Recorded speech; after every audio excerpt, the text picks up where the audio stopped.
the wanderer asked the craftsman, "How do you make such perfect sculptures?"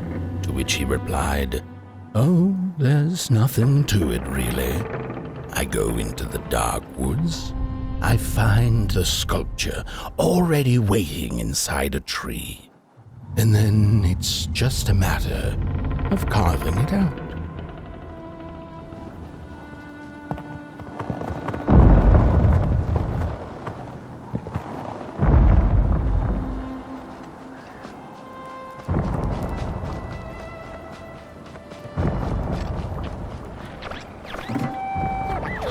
When I was a child, I exchanged letters with a monster in the woods.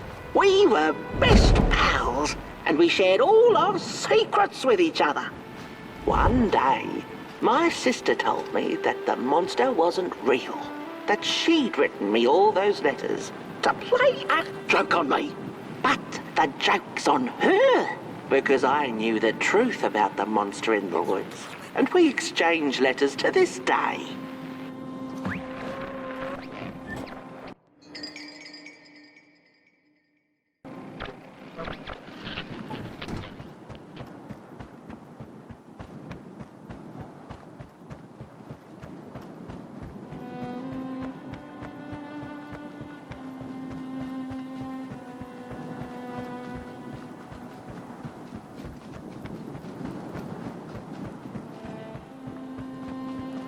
Hark!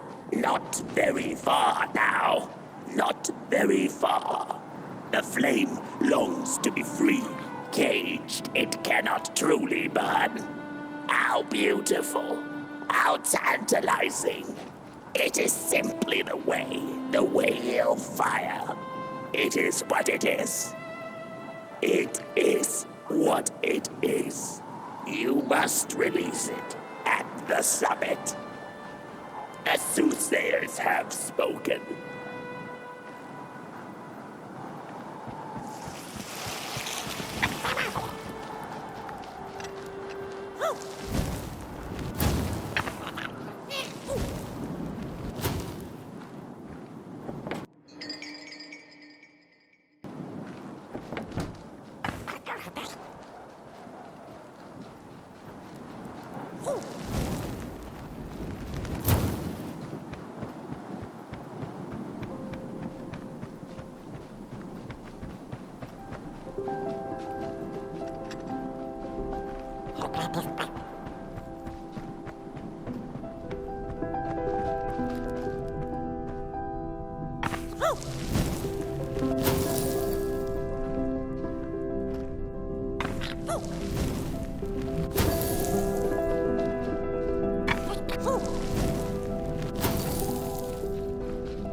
When the nameless maker lost his creation to the dark, he went back to the great drawing board. In his desperation to regain control, he made an attempt to sculpt the face of the dark itself, something he thought he'd glimpsed in his nightmares.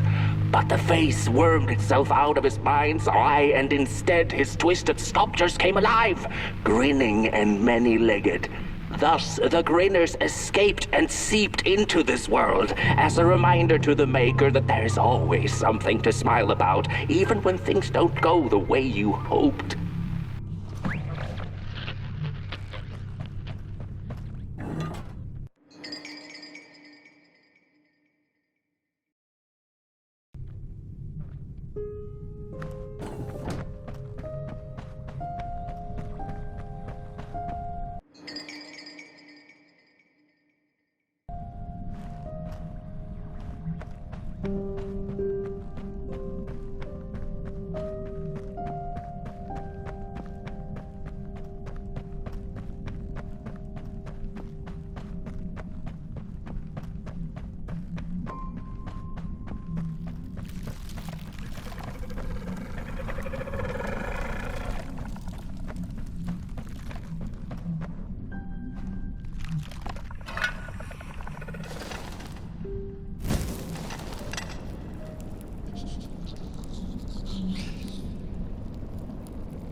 Whoa there!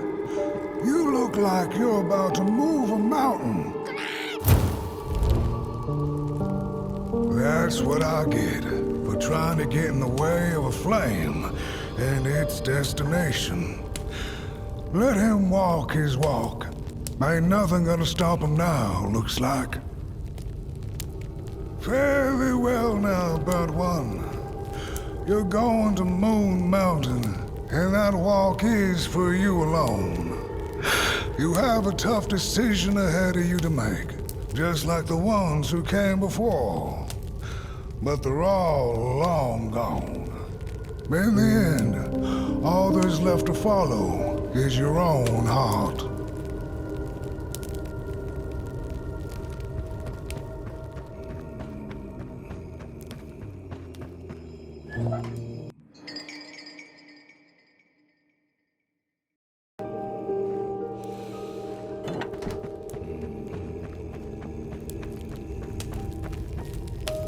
Hurry now. Go catch up with your little spark before the dark does.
When I was a child, I exchanged letters with a monster in the woods. We were best pals, and we shared all our secrets with each other. One day, my sister told me that the monster wasn't real, that she'd written me all those letters to play a joke on me. But the joke's on her, because I knew the truth about the monster in the woods, and we exchange letters to this day.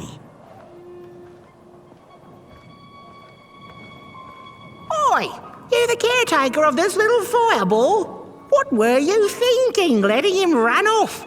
Don't you know how precious he is? Oh, yes you are. A real sunbeam. Who took the sun away? We Merkles used to ask until it finally ceased to matter. Night skies like these. Trouble seems so far away, doesn't it? I mean, isn't this just exactly my point? I used to be afraid of the dark.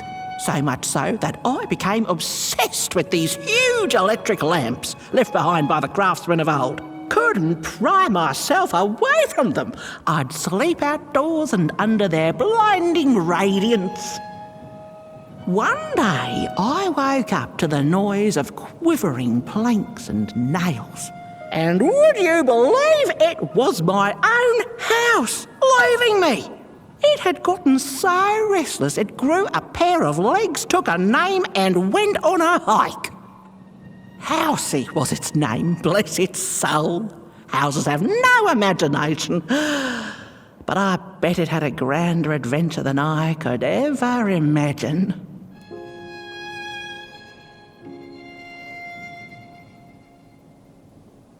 This little flame is your home, burnt one.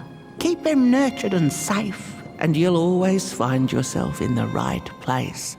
Through the rain, in the dark, and over Moon Mountain. Look at those stars burning like so many candle lights. Isn't this enough? Light like yours is hard to come by these nights. Some long for it so hard that they go looking for it in the wrong places. Funny thing about the walk, it takes you places, tells tales, but it won't utter a word about itself. Who took the sun away?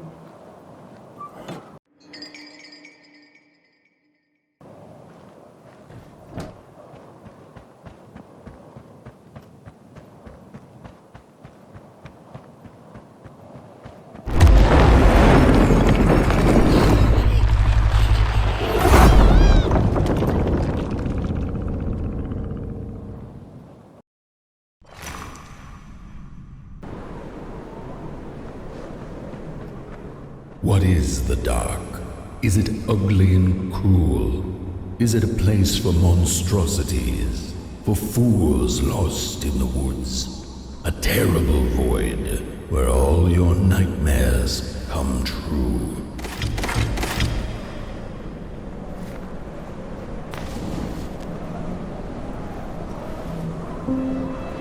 The dark could be a friend, perhaps a space where we might find each other, all of us equal under its cloak.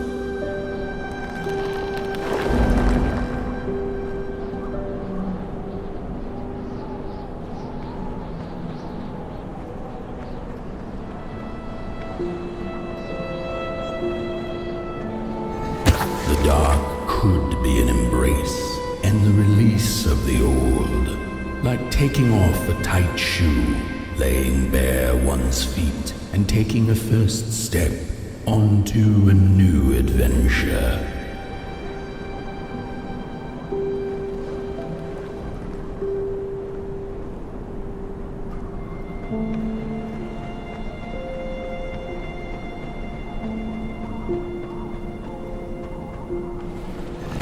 The dark could be a moment of clarity and calm, a break through icy clouds and the shameful stories we tell ourselves that fetter us to the clay and mud.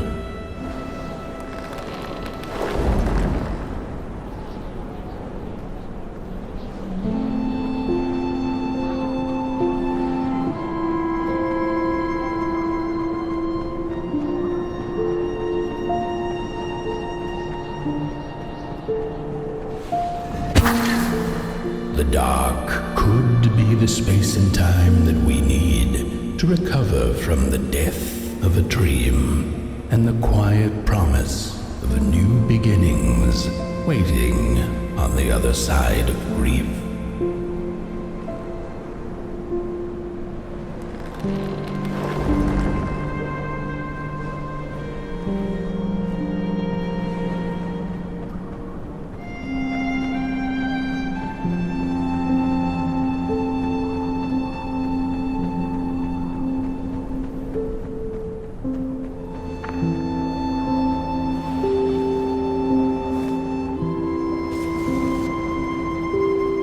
In the end, the dark remains a mystery, its secrets locked away behind the stars.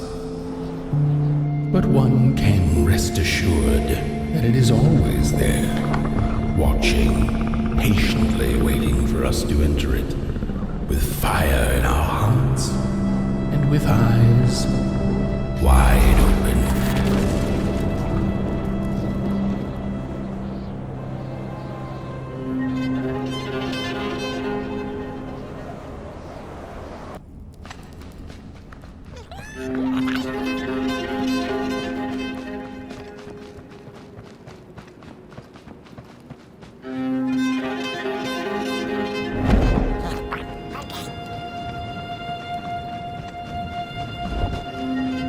You've arrived.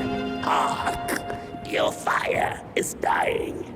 But the last embers will light the final fireplace and send your pot boy home. Can you do what you must? Naturally, you must. It is destined. And you will be loved and forgotten. The soothsayers have spoken the last words. It has been an honor to watch your journey to the work table's edge. Now go and burn. Burn.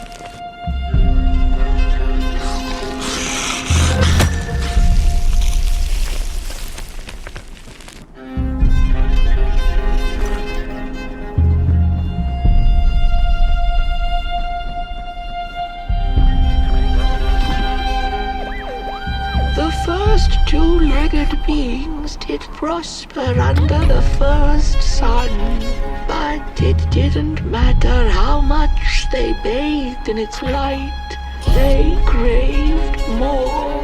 They sought to cage the sun, harness its power, and make it theirs.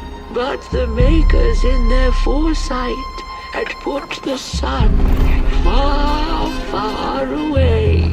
So far that no creature could reach it.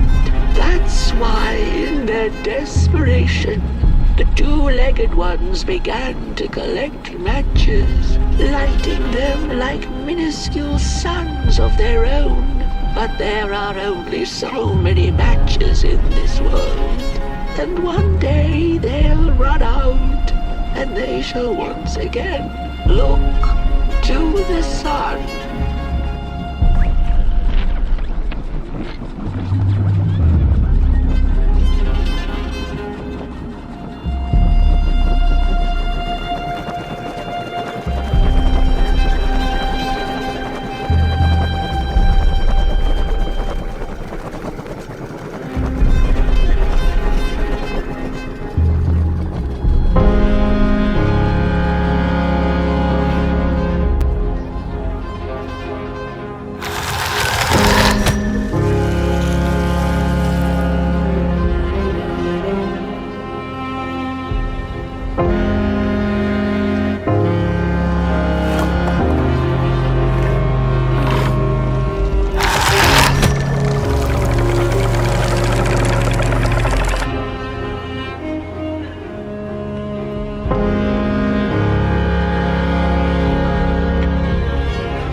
this wretched gut feeling like something was up, like something was on the way, a danger I never could have guessed. I figured that's just how I always feel, and my worries seldom come true.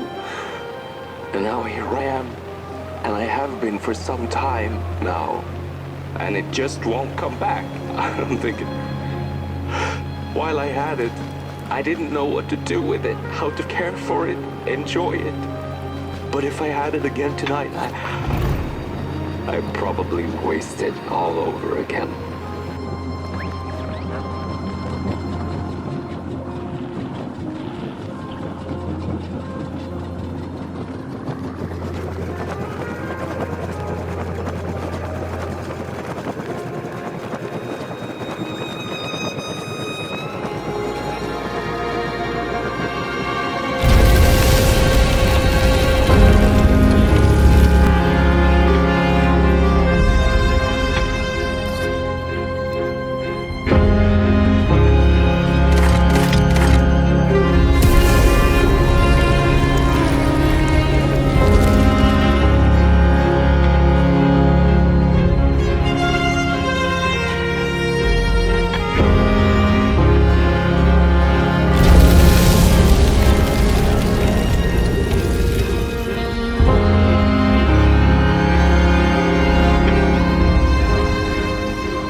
Had her journey been for naught?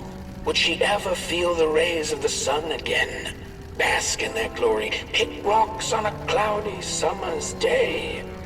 The Merkle was alone in her questions, but then again she wasn't. The dark held her in a blanket of nothingness that was cold and warm at the same time.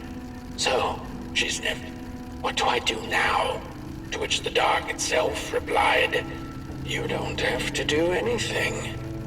She took an hour's nap then and there, the blink of an eye by Merkle standards, and then she began the journey back home, which seemed much shorter now than it had before.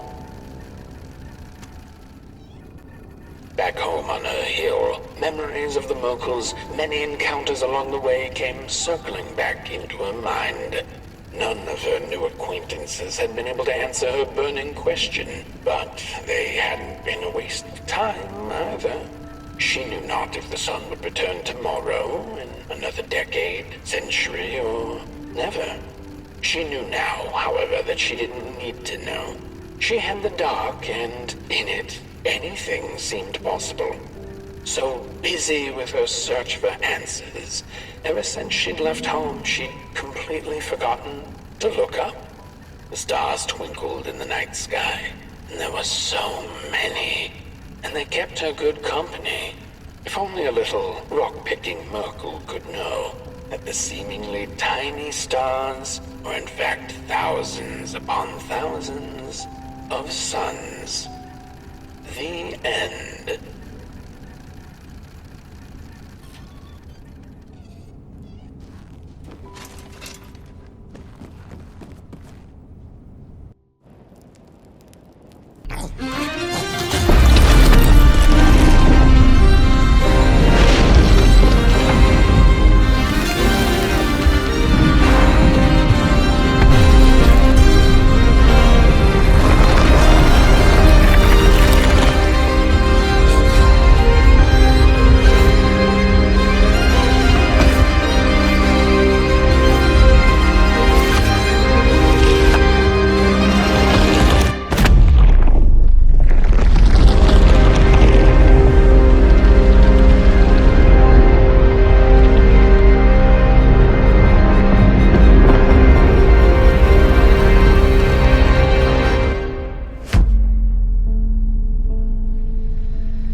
Once upon a time, some folk on the other side of this and that had the most strange and beautiful dream. I hope that tonight you caught a glimpse of it. And I wish you the levity and grace to smile in the darkest of times and on the way down your midnight walk.